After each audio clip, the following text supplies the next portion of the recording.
I love this on my oatmeal and on my fruit. Sometimes I have this sensation that I need to open up my browser, shop online, and buy a few things.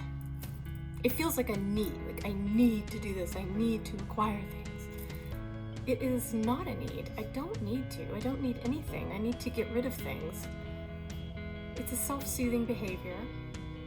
It feels really good to put things in my cart. It feels even better when they show up. Here are some things I bought.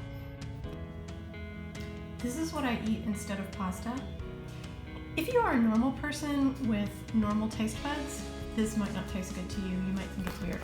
I don't eat any flour of any kind. I have not since September of 2018 had any flour or sugar, and so my taste buds have changed. And this stuff is great. It's made of edamame.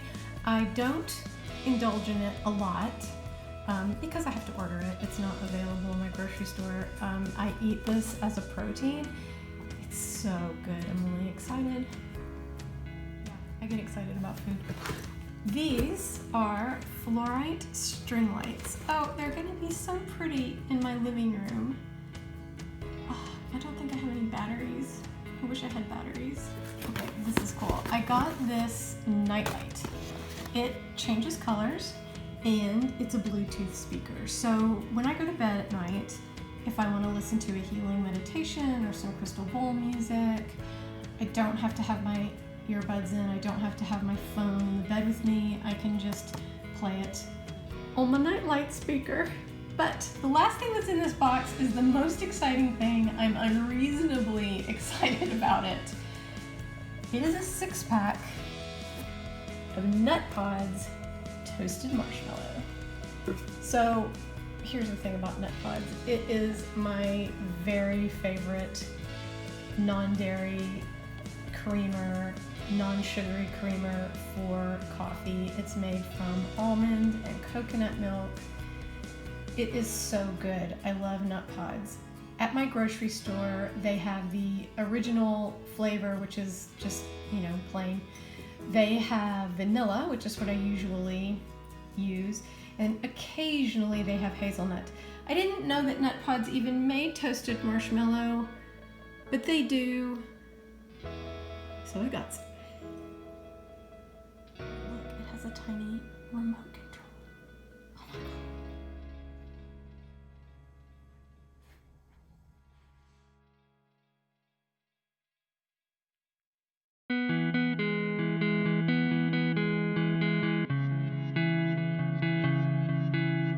Oh my God. They come wrapped in this polka dot tissue paper, and I always save the tissue paper and repurpose it to wrap paintings. I think a whole bunch of people are going to be getting these from me as Christmas gifts. Don't forget. They're so pretty. Oh, they're so pretty. I can't wait to see them in the early morning. This is where I meditate.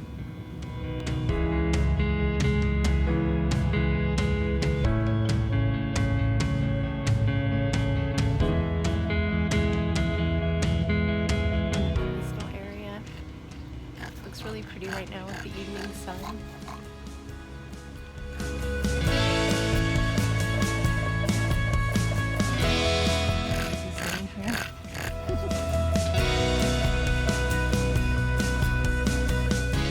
Last night I was listening to my little speaker on my bedside table, and the voice coming from that speaker just transported me instantly back into my childhood.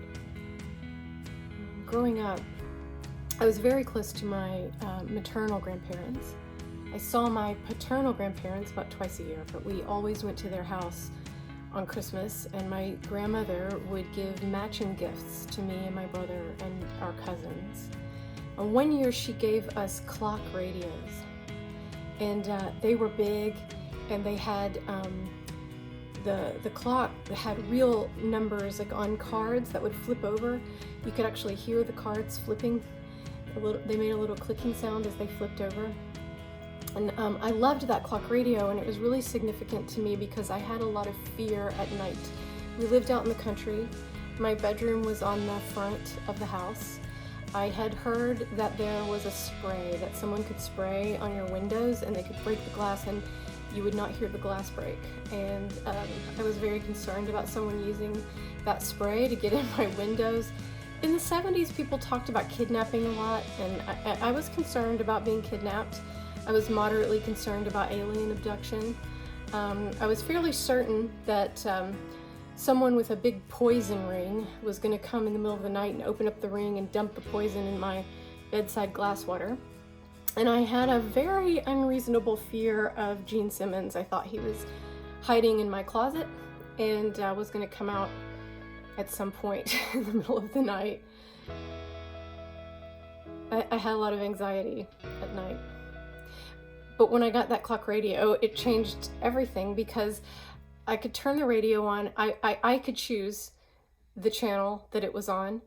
You know, I had a record player. I listened to records. We had a transistor radio that my brother and I carried around outside. But we had a big stereo, you know, like in a cabinet, but those records were my parents' records. And when we were in the car, we mostly listened to AM radio. But that clock radio at night, I was in control of that. I was in control of the sound, the music, the channel that I was on, and listening to it, having that voice. I mean, there was an actual DJ who was talking, which meant that that person was talking to other people who were also awake. So even though everyone else in my house was asleep, I was in this other world. I was connected to another world. It gave me this community, these voices that I listened to at night. I can still remember the first time I heard the Jefferson Airplane song, White Rabbit. It was in the middle of the night. Everyone else in my house was asleep. And that song came on and I opened my eyes. I just thought, wow, that's the most amazing song I'd ever heard. It really opened up my world. It opened up my consciousness. I loved that clock radio. I loved that sound, that little sound of another world coming from my bedside table. I just saw a ghost walk through right here. Actually, I don't know if it was a ghost or some other sort of spirit being, but it wasn't scary. It was real.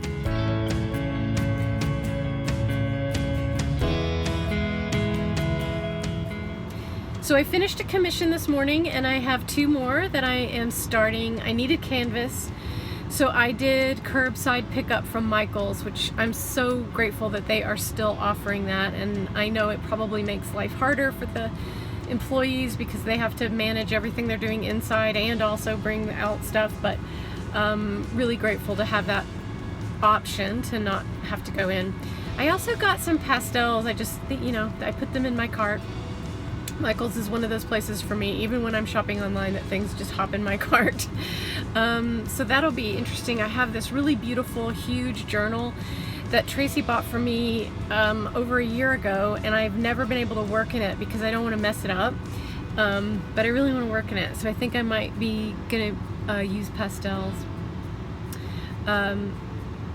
So we're at Kroger now, and I'm pretty sure that they still have the policy of only one person from household can go in at the same time. I don't go in anyway. I've not been inside Kroger since the beginning of this. Tracy always goes if we have to go in. I usually get our groceries click listed, but if we have to go in, he does it because he has the better mask. So I'm really exhausted. And I am loving sitting here right now, which is a funny thing to say, but I'm loving sitting here in the car, the dappled sunlight that's coming through. There's a tree right in front of me that's moving in the wind. Our temperature is down a little bit now into the mid 80s. It has been in the mid 90s. And I'm finding that I'm just so connecting to nature and finding solace and beauty and groundedness in nature right now, finding joy in nature right now. I got up super early because Woody got up and he had to go out. It was still dark out. It was like 5 o'clock in the morning. And when I let him out in the yard, and he has some mobility issues, I heard this rustling in the back of the yard, and it sounded like it was big enough rustling that it sounded big, like maybe a human. And I was concerned that it might be a fox, because we do have foxes in our neighborhood, and I didn't want it to hurt Woody. And so I walked back there, and what I discovered is that it was not. It was a family of raccoons, and they didn't want to have anything to do with us. They were trying to get away, and they were scrambling up to get onto the fence. And I saw the whole family of them on top of the fence, and it was 2 adults and 2 or 3 babies. So that's my second raccoon sighting. And but as a result of that, and I also fell. I was trying to get rocky, and I fell and hurt my knee, and this was all happening very early in the morning. I was very tired, so I'm pretty exhausted. I feel really sleepless right now. But I guess that's just kind of the sign of the times too. I think we all feel exhausted right now. We're physically exhausted, we're emotionally exhausted, and there has to be, I think, a balance between taking in the information that we need to take in and taking responsibility for ourselves and our community and doing what we need to do, and also taking care of our spiritual selves and our emotional selves, and disengaging from the information when we need to, and engaging with the dappled sunlight or a delicious meal, like the reason that we're here at Kroger to get things for dinner. And you know, we have to connect into the beauty, we have to connect into the joy, we have to connect in to what is good and life affirming, especially at times like these, when we are navigating such heavy density and such enormous life altering decisions. And I'm hopeful, hopeful that as a collective we'll make the choice for the collective, that we'll make the choice for the good of the group, for the good of all, and kind of put down this relentless, destructive individualism and take on some collectivism. Maybe, I mean, we're being given the opportunity.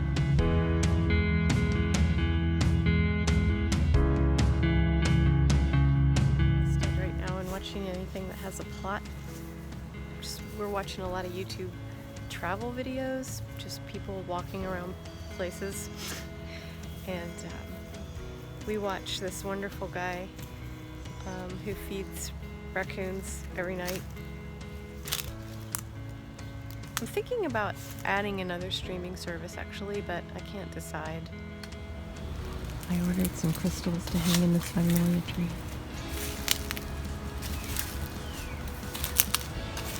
Here comes Blueberry.